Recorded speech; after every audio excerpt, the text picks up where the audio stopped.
La clase pasada habíamos visto cómo la crítica de la razón pura, la obra fundamental que vamos a analizar en teoría del conocimiento, se dividía en dos grandes partes, ¿no? Por un lado, en la doctrina de los elementos, que a su vez se dividía en dos grandes partes, la estética trascendental, que es lo que vimos la clase pasada, que aborda el problema de las categorías de la sensibilidad, las categorías a priori de la sensibilidad, las intuiciones puras o formas puras de espacio y tiempo. ¿Sí? En esta clase vamos a ver la segunda parte de la doctrina de los elementos, que es la lógica trascendental. La lógica trascendental, entonces, así como la estética trascendental estudiaba las formas puras de la sensibilidad, la lógica trascendental va a estudiar el origen de los conceptos y se va a ocupar específicamente de aquellos conceptos que no provienen de los objetos, sino que provienen a priori del intelecto y de los principios sin los cuales ningún objeto podría ser pensado. Es decir, va a estudiar más que nada las categorías puras, pero del entendimiento y de la razón. ¿Sí? Por eso, a su vez, la lógica trascendental se va a dividir en analítica trascendental, que va a estudiar el entendimiento, y la dialéctica trascendental, que va a estudiar la razón en sentido estricto. La analítica trascendental entonces va a analizar los conceptos puros del entendimiento, ¿sí? Y los principios del entendimiento sin los cuales no podríamos conocer. Y la dialéctica trascendental entonces va a estudiar propiamente los principios o ideas trascendentales de la razón, es decir, y va a distinguir el uso lógico que podemos hacer de la razón de su uso trascendental. Bueno, eso lo vamos a ver más adelante. Primero vamos a arrancar con la analítica trascendental. Así que vayamos. Así como mediante la sensibilidad los objetos nos son dados, es decir, son intuidos, mediante el entendimiento los objetos son conocidos. Es decir, que el conocimiento, que al entendimiento Kant lo va a entender como la capacidad de conocer un objeto mediante las representaciones de la sensibilidad. Es decir, lo que hace el entendimiento es unificar lo dado en la experiencia a través de conceptos. Estos conceptos que ahora vamos a ver que son las categorías o conceptos puros del entendimiento, que son a priori, ¿sí? Para Kant ninguna de las dos facultades, es decir, el entendimiento y la sensibilidad, es preferible a la otra, porque sin la unión de ambas no habría conocimiento. O sea, sin la sensibilidad ningún objeto nos sería dado y sin entendimiento no podríamos conocer los fenómenos. Es decir, que el entendimiento va a conocer a través de las categorías o conceptos puros del entendimiento los fenómenos que son dados, ¿no?, a la sensibilidad. Recuerden que no conocemos la cosa en sí, sino solo los fenómenos, es decir, el modo en que se nos presentan esos objetos a la sensibilidad. Entonces, repito, tanto la sensibilidad como el entendimiento son necesarios para conocer.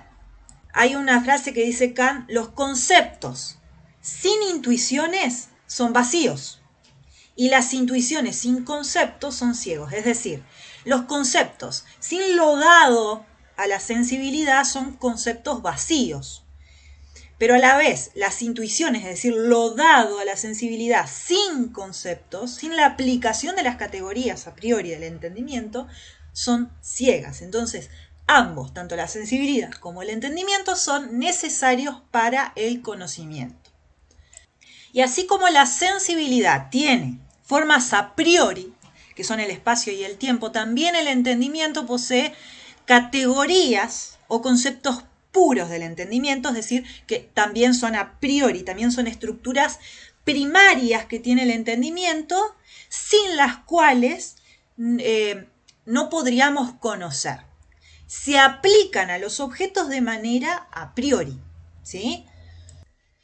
Existen 12 conceptos puros o categorías del entendimiento, que vendrían a ser estas, las cuales se van a clasificar según distintos criterios. Por ejemplo, el criterio de cantidad, tenemos la categoría de unidad, pluralidad, totalidad. Según el criterio de cualidad, tenemos la categoría de realidad, negación, limitación. Según el criterio de relación, tenemos la categoría de sustancia, de causa, de comunidad. Y según el criterio de modalidad, posibilidad, existencia y necesidad. A su vez, los usos que podemos hacer de estas categorías se limita a o se debe limitar a un uso empírico. No se puede utilizar las categorías o conceptos puros del entendimiento, no pueden tener un uso trascendental. ¿Por qué? Porque no conocemos la cosa en sí. O sea que estos conceptos solamente pueden aplicarse a los fenómenos, pueden referirse solamente a los fenómenos. Y gracias a estas categorías podemos realizar juicios. Es decir, que gracias a las categorías podemos tener un conocimiento mediato de un objeto. ¿Por qué mediato? Porque solamente podemos conocer de manera inmediata mediante la intuición empírica, es decir, mediante la sensibilidad. Solamente ahí se nos da el objeto de manera inmediata. Ahora, un objeto puede ser conocido de manera mediata mediante juicios, ¿sí? Con las categorías podemos realizar o podemos construir distintos tipos de juicios.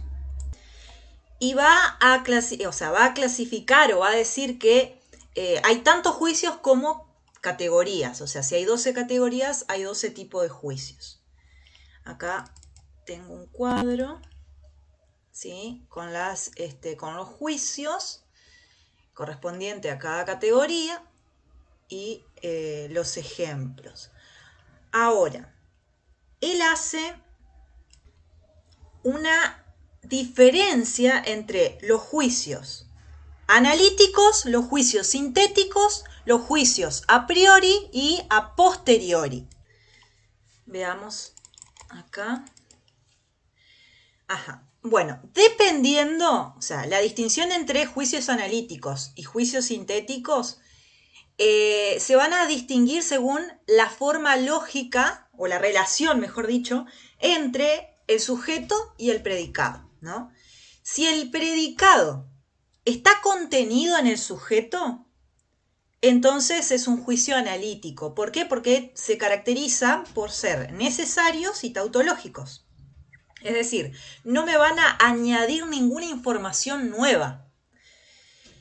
Necesariamente el predicado está contenido en el sujeto. Y acá tenemos un ejemplo. El triángulo tiene 3 ángulos. Es algo como obvio, es algo tautológico, es algo necesario, ¿sí? Sintético es cuando el predicado no está comprendido en el sujeto. Es decir, que en estos juicios el predicado aporta una información nueva del sujeto. Todos los juicios de la experiencia son juicios sintéticos, ¿sí? Porque son parciales, son contingentes. Por ejemplo, si yo digo la mesa es pesada, o sea, el predicado está completamente fuera del sujeto, añade una información nueva del sujeto, ¿sí? Ahora, todos los juicios analíticos tienen un valor de verdad que es a priori. Ese valor de verdad es a priori, es decir, no necesita recurrir a la experiencia. O sea que la verdad, puede ser conocida sin la necesidad de que recurramos a la experiencia. Por eso, son universales los juicios analíticos. Y todos los juicios sintéticos son a posteriori, porque el valor de verdad de los juicios sintéticos hay necesidad de recurrir a la experiencia. O sea, la verdad es conocida a partir de la experiencia. Por lo tanto, su valor de verdad es a posteriori, ¿sí? No tiene un valor de verdad a priori. No son ni universales ni necesarios. Ay, yo dije hoy 4 juicios, no son 3. Y después él va a agregar otro tipo de juicios que va a combinar, ¿no? Va a ser un juicio sintético, la forma lógica, la relación entre el sujeto y el predicado, donde el predicado no está contenido en el sujeto, por eso juicios sintéticos, pero a priori. O sea, lo va a combinar con el valor de verdad de los juicios analíticos. Entonces, el juicio sintético a priori son aquellos que el predicado no está comprendido en el sujeto, ¿sí? Pero que su valor de verdad es necesario y es universal y es a priori. Es decir, no se necesita recurrir a la experiencia para comprobar su valor de verdad. Esos son los juicios sintéticos a priori. Acá tengo un resumen. Los juicios analíticos, los juicios sintéticos, los juicios a priori, los juicios a posteriori y acá los juicios sintéticos a priori, donde dice el predicado no está incluido en el sujeto, es decir, da nuevos conocimientos, aporta nueva información, son universales, son necesarios y su valor de verdad es independiente de la experiencia.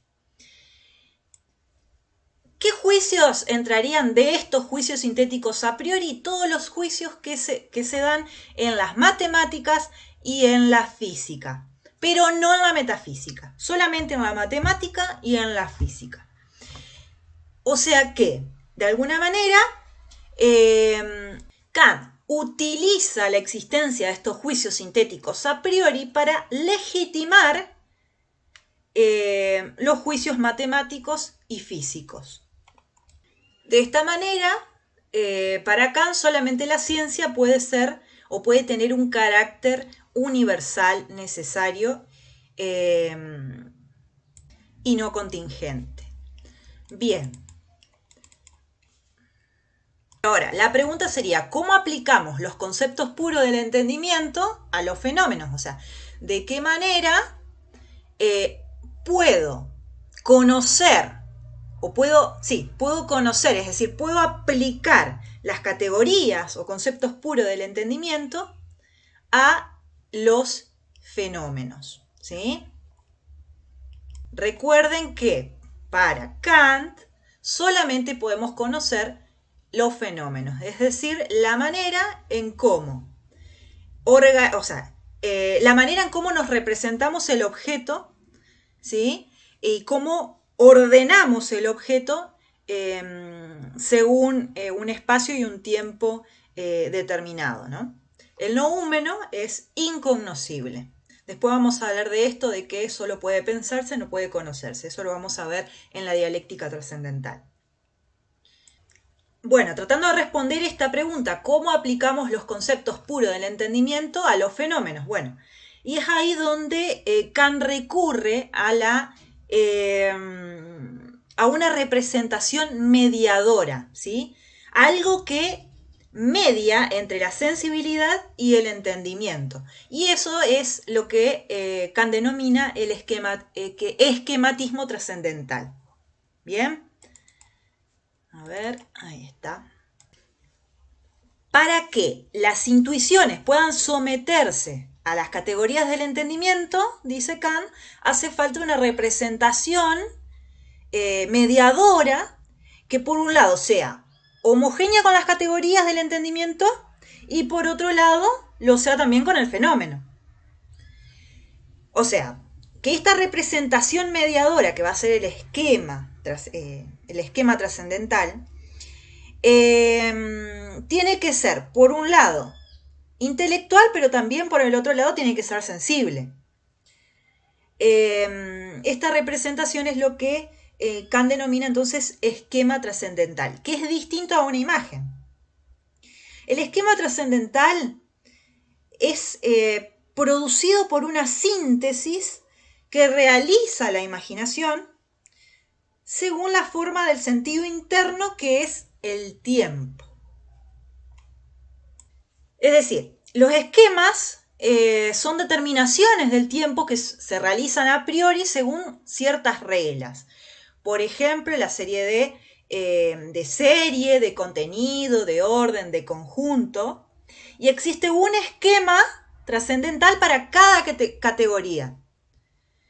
Y son las condiciones que van a hacer posible que cada categoría pueda referirse a objetos.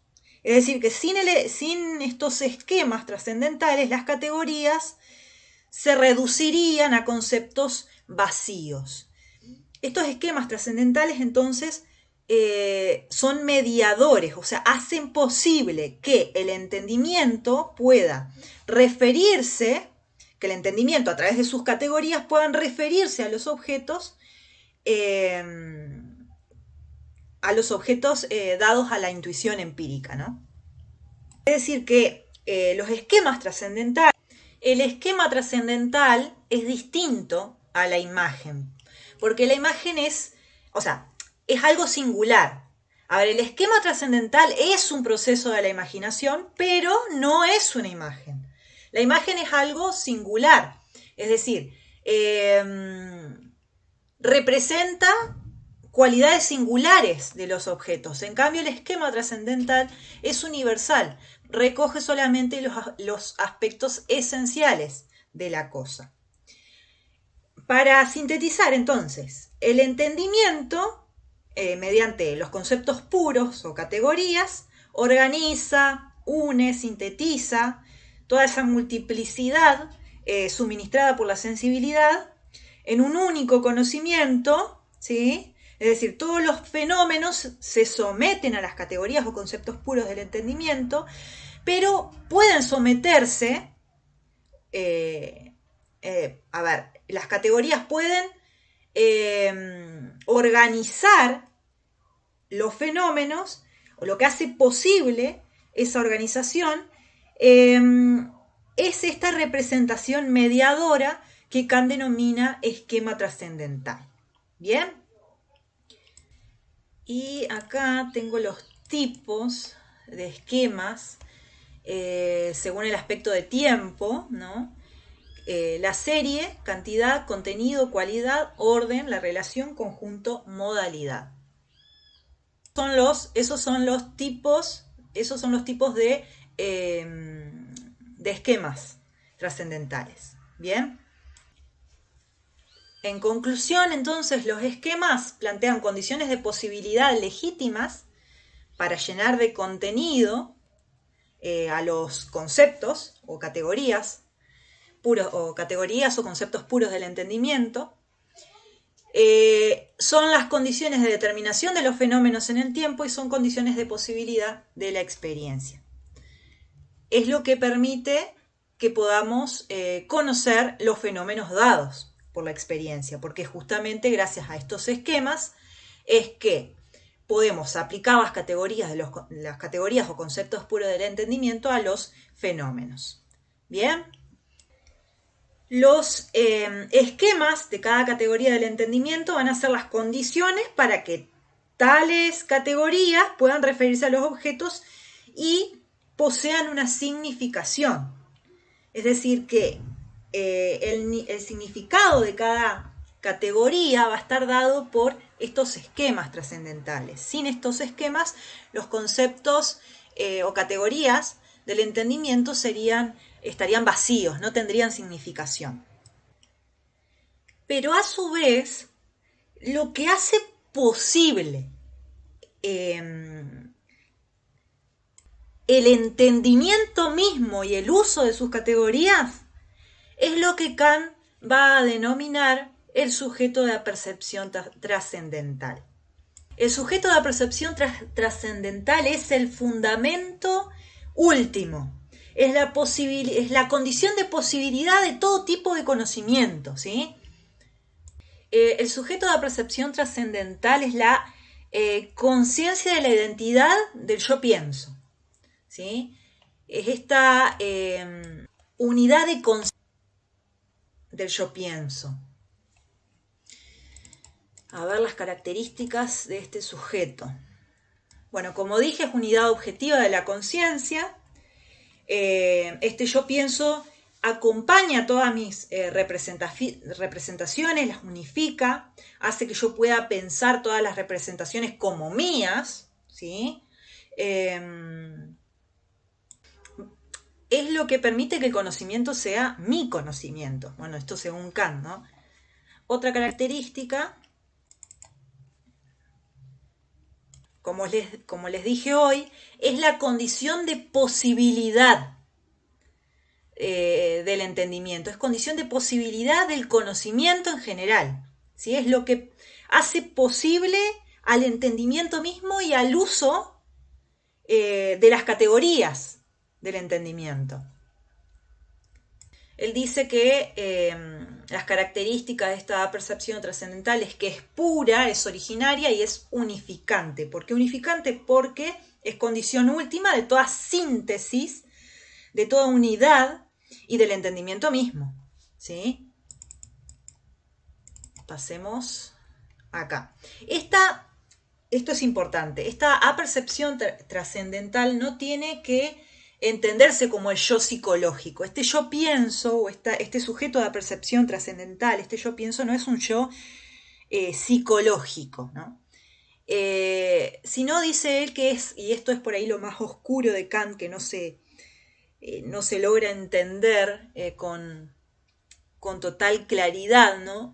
Es que es pura actividad, dice. No es ni una intuición, no es ni un concepto, sino dice que es la conciencia que acompaña todo concepto. Dice, la forma de todo juicio y en consecuencia la forma de los conceptos puros o categorías. O sea, se entiende a este sujeto de la percepción trascendental como el fundamento último. Por eso él dice que es totalmente, esta percepción es originaria, es fundante, ¿sí? Es pura, en el sentido de que no hay nada previo a ella. Incluso el yo pienso, dice, procede de ella. O sea, el yo pienso psicológico procede de esta apercepción originaria, ¿sí? Es, digamos, la condición o fundamento último de todo el entendimiento, de toda la capacidad cognoscitiva, ¿sí? Si se quiere. Esta percepción es unificante porque expresa la unidad de la conciencia en sus representaciones, son mis representaciones, ¿sí? Y porque determina la unidad del objeto representado, ¿sí? La unidad de una diversidad intuitiva. Es lo que permite pensar la universalidad, ¿sí? Y es trascendental porque es a priori, porque es condición a priori de la conciencia. ¿Bien?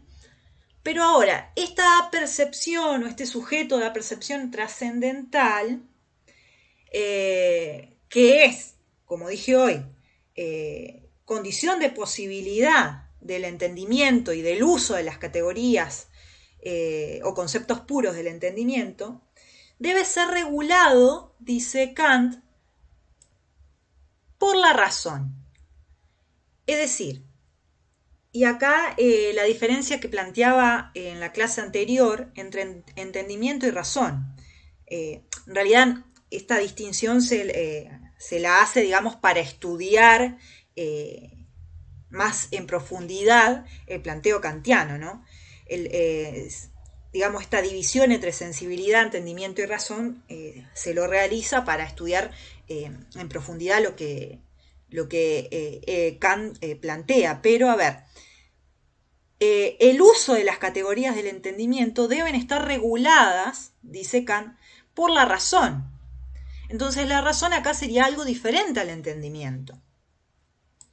Y acá ya entraríamos en la tercera parte, vendría a ser, ¿se acuerdan que nosotros habíamos dicho que la crítica de la razón pura se dividía en dos grandes partes? La doctrina de los elementos, que se dividía a su vez en estética trascendental y en lógica trascendental, y a su vez la lógica trascendental se dividía en analítica trascendental y dialéctica trascendental. Bueno, la analítica trascendental era aplicada al entendimiento, la dialéctica trascendental a la razón. Bueno, ahora entonces vamos a ver la segunda parte de la lógica trascendental, es decir, la dialéctica trascendental, que tiene que ver justamente con el uso de la razón. Bueno, yo acá creo que está mal, porque en realidad no estudia el entendimiento, sino que estudia justamente a la razón, que Kant la denomina como la facultad de los principios o ideas trascendentales, y va a decir que podemos darle dos usos a la razón, un uso lógico y un uso trascendental. Kant, acá en la dialéctica trascendental, va a criticar de alguna forma, sí, va a criticar el uso trascendental que hacemos de la razón. Y va a hacer hincapié a que solamente podemos limitarnos a un uso lógico de la razón, ¿sí?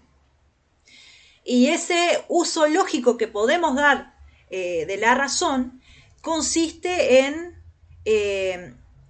enlazar juicios que son aportados por el entendimiento a través de silogismos, que es lo que vemos acá, que se reducen a tres tipos de silogismos: categóricos, hipotéticos y disyuntivos. Ahora, más adelante, voy a explicar bien esto. Tenemos que evitar el uso trascendental de la razón, porque dice Kant que este uso trascendental es lo que conduce, o lo que nos conduce a una ilusión trascendental, es decir,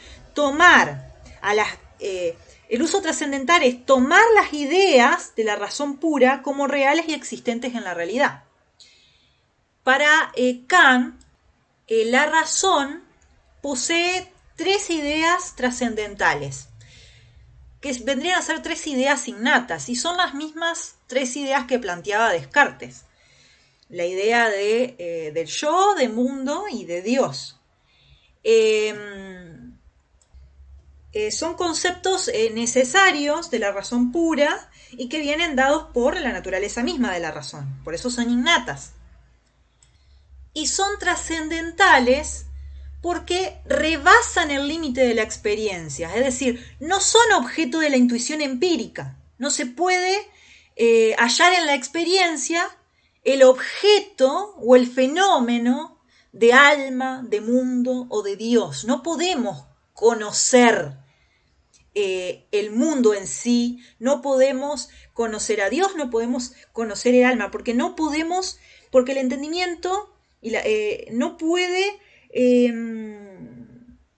formar fenómenos, es decir, no podemos tener una representación de estas tres ideas. Es decir, al no ser objeto de intuición empírica, no pueden ser conocidas, solamente podrán ser pensadas. Después vamos a ver la diferencia, ¿sí? ¿Por qué? Vamos a verlas ahora, digamos, la diferencia.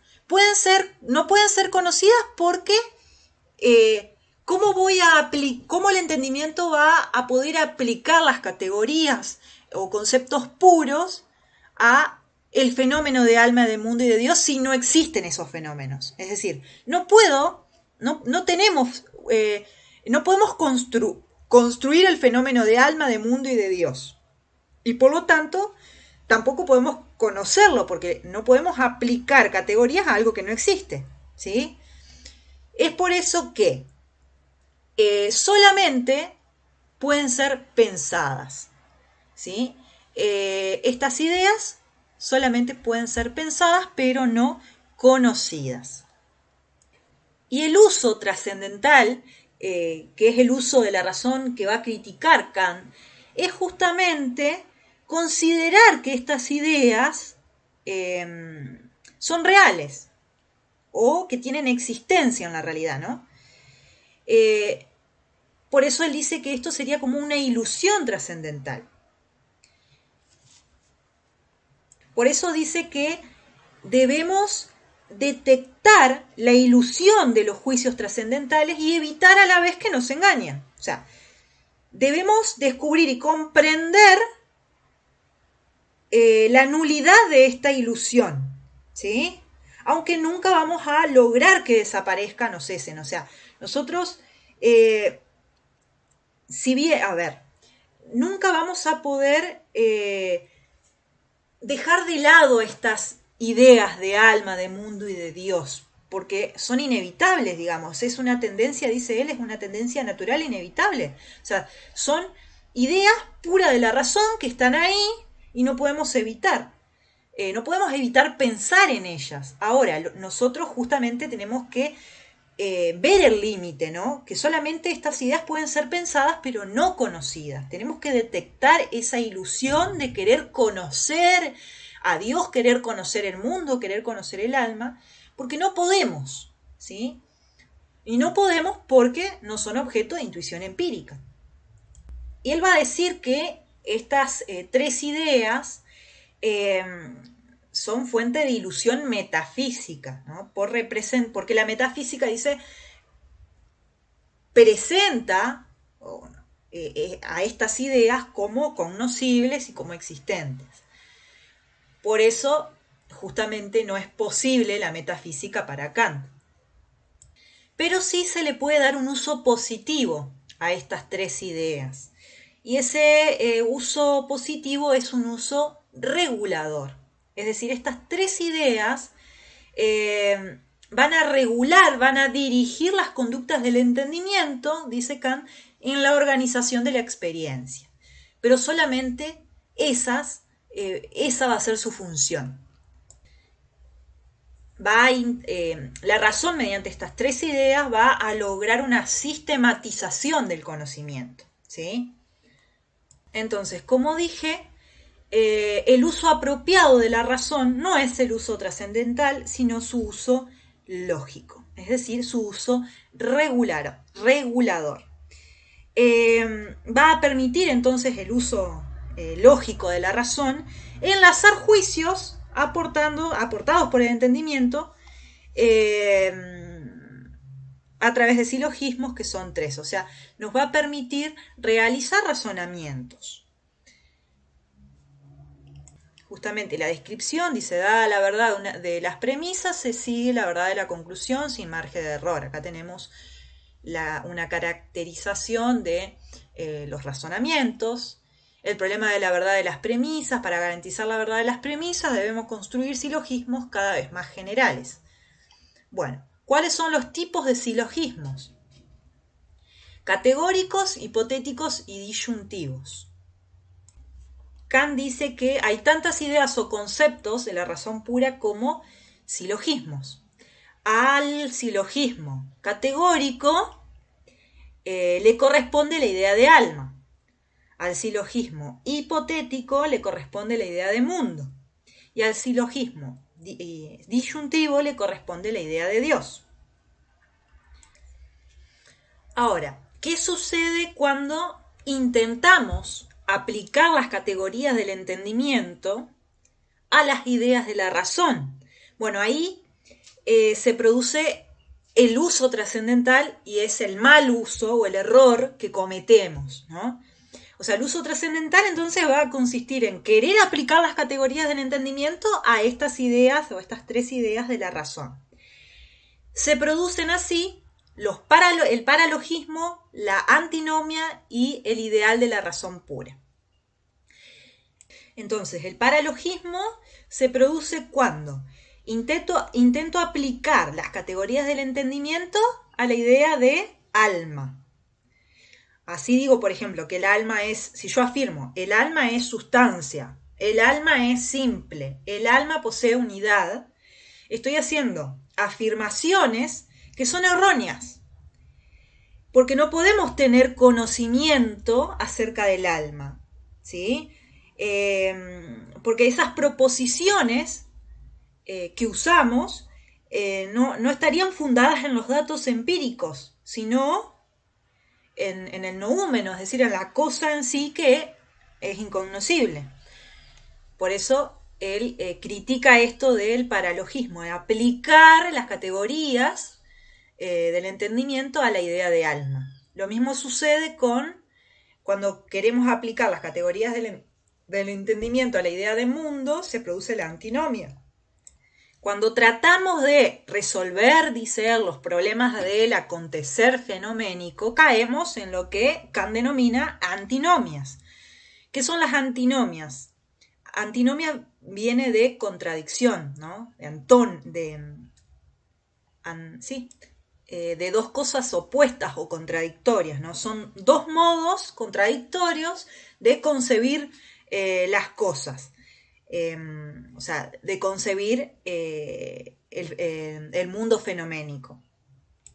Para Kant, estos problemas del mundo, ¿no? de las cosas en sí, no se pueden resolver, justamente porque la cosa en sí, caemos en la misma argumentación, que la cosa en sí es incognoscible, ¿sí? No sabemos cómo es. Solamente podemos aplicar entonces las categorías a los fenómenos. Y el mundo en sí es noúmeno, es decir, es incognoscible. Después, lo mismo pasa con querer aplicar las categorías del entendimiento a la idea de Dios. Eso sucede cuando se intenta demostrar la existencia de Dios a través de argumentos, ¿sí? Que no... Justamente son argumentos que no se basan en los datos empíricos. Para sintetizar, digamos, no podemos aplicar las categorías del entendimiento a estas tres ideas de la razón porque ninguna de estas tres ideas de la razón son objeto de intuición empírica, ¿sí? Aunque nuestro entendimiento siempre intente naturalmente, o sea, el entendimiento naturalmente siempre va a tender a querer conocer estas tres ideas de la razón, pero nunca va a poder llegar a ellas. Por eso él habla de que el entendimiento con respecto a estas tres ideas de la razón tiene una meta asintótica. Él habla de la meta asintótica del entendimiento. Es decir, meta asintótica, ¿por qué? Porque el entendimiento tiende a querer conocer estas ideas, pero jamás las conoce, ¿sí? Tendemos naturalmente a conocer estas ideas, pero no las vamos a conocer nunca, ¿sí? El único uso apropiado que podemos hacer de estas tres ideas es el uso regulador. ¿Bien? Bueno, pasemos a sintetizar todo esto. En la última parte de la crítica de la razón pura, volvemos a recordar que la crítica de la razón pura se dividía en dos grandes partes, ¿sí? La primera parte, que era la doctrina de los elementos, la cual se dividía a su vez en la estética trascendental, la lógica trascendental, y a su vez la lógica trascendental en analítica trascendental y dialéctica trascendental, que es lo que vimos hasta ahora. Después tenemos la otra gran parte, que es la doctrina del método, en donde él ahí sintetiza o da a conocer de alguna manera la conclusión a la que llega, ¿no? ¿Y cuál es la conclusión a la que llega Kant? Bueno, que la metafísica es imposible como ciencia, porque no contiene juicios sintéticos a priori, es decir, no son juicios matemáticos ni físicos. La metafísica utiliza proposiciones o realiza afirmaciones sobre la cosa en sí, sobre el noúmeno, y este es incognoscible, es decir, no existe datos empíricos o no podemos de alguna manera corroborar empíricamente las proposiciones de la metafísica, no podemos formar fenómenos acerca de los objetos de la metafísica. Si bien los juicios de la metafísica son a priori, ¿sí? Dice Kant, estas las categorías del entendimiento se aplican de manera errónea y legítimamente. ¿Por qué? Porque se aplica a noúmenos, ¿sí? Lo cual es imposible, el noúmeno es incognoscible. El concepto acá de noúmeno solamente nos sirve, nos es útil para no extender la intuición sensible a las cosas en sí mismas. Es un concepto, el noúmeno, destinado a poner límites a las pretensiones del entendimiento, ¿sí? El noúmeno solo puede pensarse bajo el nombre de lo incognoscible, bajo el nombre de lo desconocido, ¿sí? Lo único que podemos conocer son los fenómenos. ¿Bien? ¿Y cómo? Entonces los juicios de la metafísica no se aplican a fenómenos, no es posible conocer ninguna proposición de la metafísica. ¿Bien? Los juicios de la metafísica son producto de la tendencia natural de la razón a buscar cada vez condiciones más generales, síntesis más amplias, más allá de las categorías y de los fenómenos. Como dije hoy, si bien el entendimiento tiende naturalmente a querer conocer naturalmente, digamos, las ideas de la metafísica. Con ideas de la metafísica acá está haciendo referencia a las tres ideas de la razón, la idea de alma, de yo y de Dios, ¿sí? El entendimiento, si bien tiende naturalmente a querer conocer el noúmeno, o a querer conocer estas tres ideas de la razón, jamás logra llegar a conocerlas, ¿sí? Por lo tanto, la filosofía debe renunciar, ¿sí? Renunciar a la metafísica. La única utilidad de la filosofía, en el caso de la crítica de la razón pura, ¿sí? La utilidad de la crítica de la razón pura es una utilidad negativa, porque en este caso la filosofía que plantea Kant en la crítica de la razón pura nos sirve como órgano, dice él, destinado a ampliar el conocimiento. Es decir, la crítica de la razón pura no amplía el conocimiento, sino que es solamente una disciplina limitadora, ¿sí? Es una crítica a la razón misma para determinar cuáles son los límites de la razón. O sea, ¿qué es lo que podemos conocer? ¿Cuáles son los límites? Saber cuáles son los límites de la razón para así no traspasarlos y evitar así el uso erróneo de las facultades cognoscitivas. Entonces la razón es incapaz del uso especulativo, ¿sí? El uso correcto de la razón no es especulativo, sino práctico. El único acceso al noúmeno no sería mediante las facultades, o sea, no sería mediante la razón especulativa, sino más bien desde una vía moral, desde una vía práctica, que eso lo va a proponer en la crítica a la razón práctica. O sea que él deja acá, en la última parte de la crítica de la razón pura, deja abierta ya las ideas que va a desarrollar en la crítica a la razón práctica. ¿Bien? Bueno, para cerrar entonces,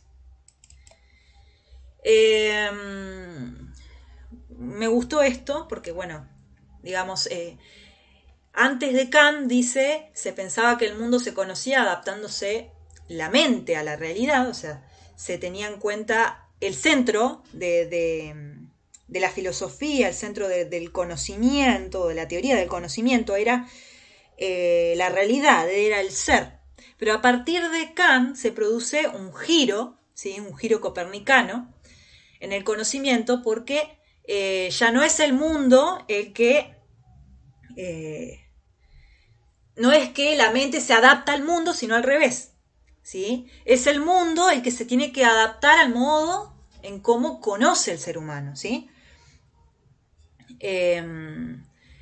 Y así es el ser humano, es el sujeto quien activamente, a través de las condiciones a priori, ¿sí? De la sensibilidad, que son el espacio y el tiempo, y a través de las 12 categorías o conceptos puros del entendimiento, y a través del esquematismo trascendental y el problema del sujeto de la percepción trascendental y las ideas trascendentales de la razón, es como ordenamos las impresiones derivadas de la experiencia, ¿sí?